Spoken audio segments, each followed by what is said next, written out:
Welcome back to Futuretech, your weekly source for latest in tech innovation and business. I'm the startup coach, and as always, I'm joined by my co-host John Irwin. How you doing today, John? Good. How are you, Craig? Good. For those people listening on the podcast, you just missed some interesting discussion. Those of you watching us live, thanks for joining us. We'd love to put comments and in the section, and we can respond to them. We'd love to hear any questions you have about what we're talking about. We got a very interesting bunch of stuff to talk about today, so we might as well jump right into it. Spy attire. The U.S. is investing $22 million in surveillance socks. What's going on here, John? Really interesting. So the U.S. intelligence community apparently they're investing, I think it's like $22 million in a new program called Smart Eants. I don't know why I did air quotes there, but to develop clothing with integrated surveillance technology. So their goal is to weave audio, video, and location sensors into items like shirts, pants, socks, underwear, so that they can function like regular clothing. What they're looking to do is the technologies involved include miniaturized microphones, cameras, GPS components woven into fabric. And I would be remiss if I didn't say that they're probably going to weave some sort of biometric scanning or something like that into the clothing as well. So the reason for this is obviously so that they could covertly record information from their environment without wearing bulky, rigid equipment. And so the program's led by AARA, which is the intelligence community's research and development arm. So it's really interesting stuff. Again, we always talk about this when we talk about new technologies, privacy and things like that. So there are some privacy concerns, but huge investment, $22 million into this. Yeah, I was kind of scrolling through the article for the people watching us here because we talked about some of the things we can get from wearable energy. We can get from some of the wearable circuits they have, whether it's movement, whether it's heat, whether it's water. What do you call that?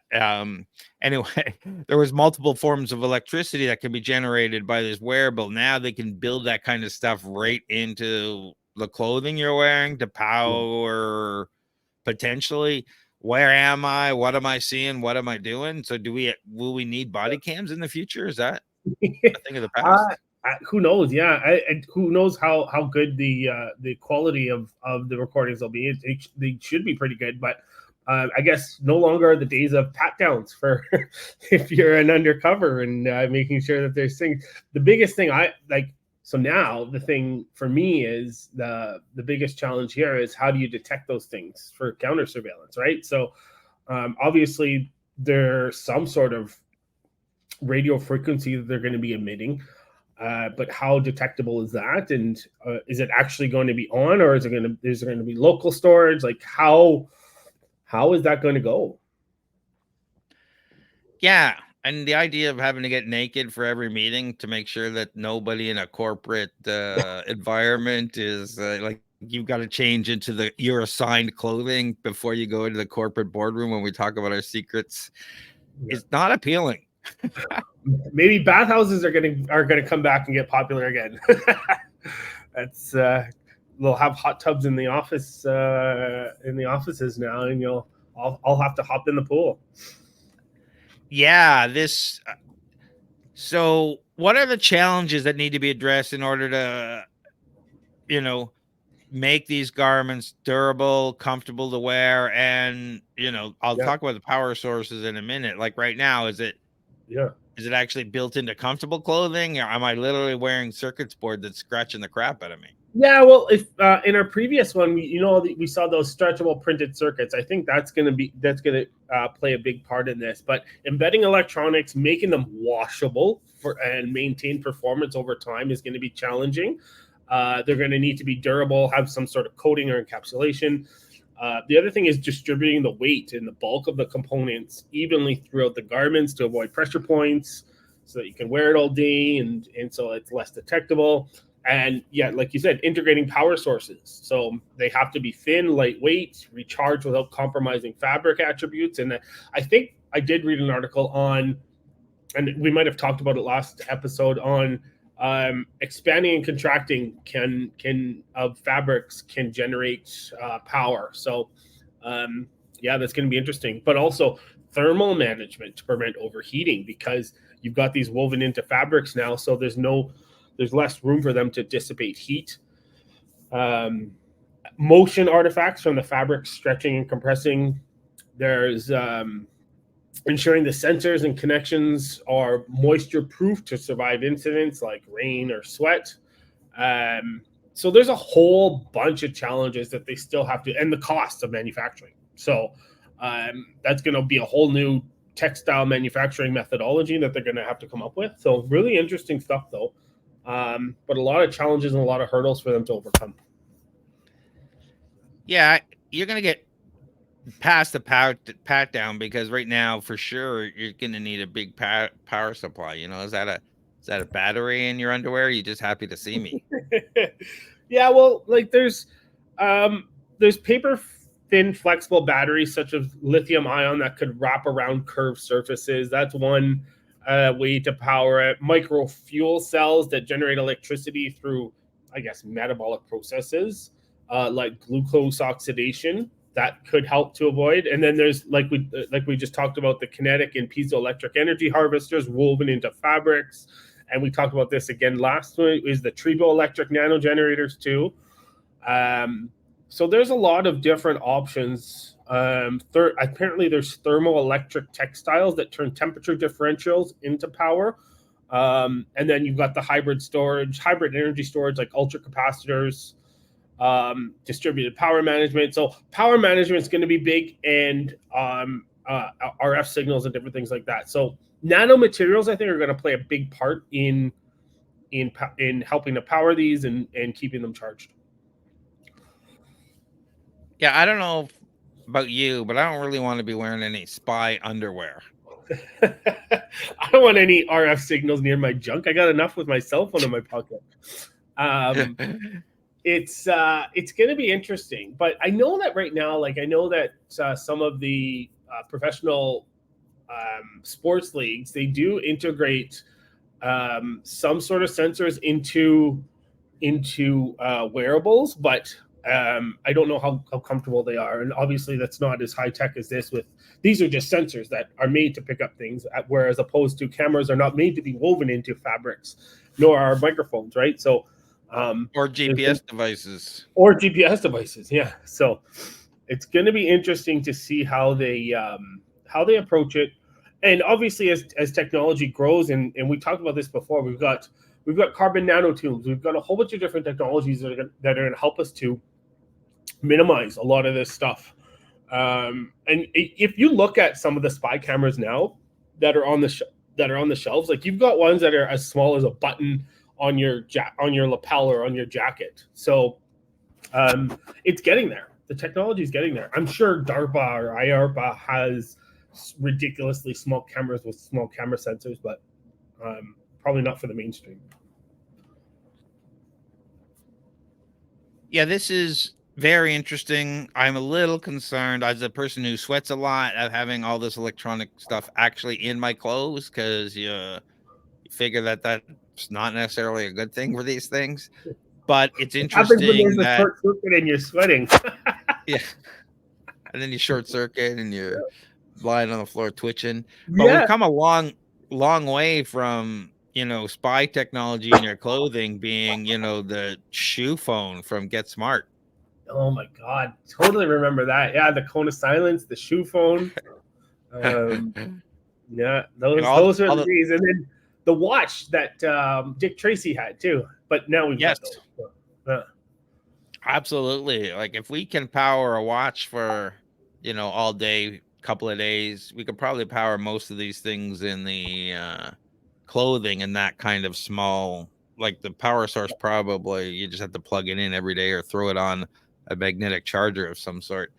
Yeah. But it's very interesting to see the types of things, never mind, the military doing it, we've always talked about, I remember I was just editing one of the podcasts where you were talking about, we're just 25 years away from being the military creating Captain America.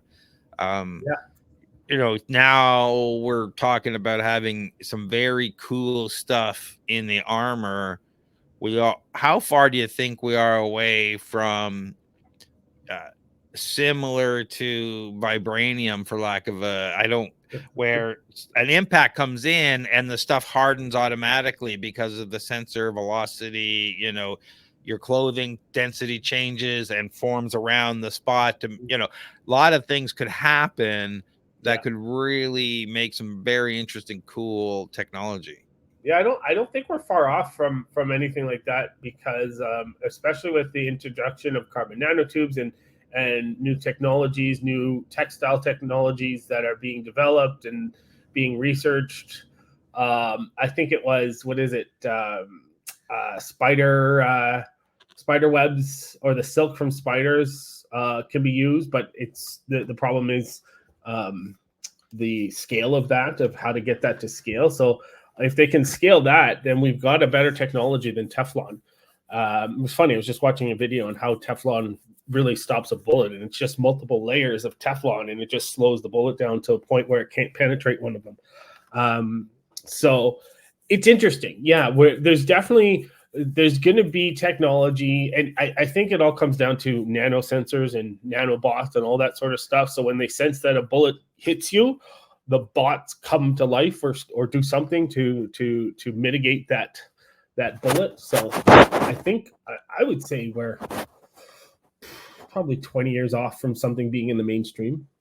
But well, we were talking about just last episode, or the episode before, the self-replicating DNA robots. Easily, you throw some sensors and stuff to trigger the carbon fiber robots that repair the hole in your jacket. Exactly. There's very cool stuff when you start putting together a handful of these things that we've been talking about. Yeah, and it's really cool. And you can even have those replicating DNA robots fix so that you don't even bruise. You don't even show any signs. You know what I mean? Like, that could be real time medical repair. You never know. Yeah, this is very, very interesting stuff. I'm really glad we're experimenting on this stuff. I can't imagine the different types of breakthroughs that we could have with this. My mind is baffled by, once you start putting this stuff in clothing and you combine it with some of the other stuff we did, why do we need a phone anymore? Exactly. Our clothing does everything for us. We talk about the AI pin and the R1 we're going to look at, and all these things that we just talk out loud, and our stuff responds to us. Yeah, I think we're going to get to the point right now. We've got all these new XR glasses they're pretty bulky right now, but I'm actually looking at getting one, the Nreal Air 2, not sponsored by them, but really cool XR glasses that have two displays in the glasses, and put them so that you can work for, you have a huge screen and a huge monitor, all that sort of stuff. I think we're going to get to a point where that's going to be the norm, where you're going to be wearing glasses that have your screen on it, that interface with your phone, that interface with maybe the AI pin wirelessly and things like that, so that you're just wearing regular glasses. And even they don't have to be sunglasses. I'm talking regular see-through glasses. If we talk about the transparent technology that's being developed, that could be the way of the future.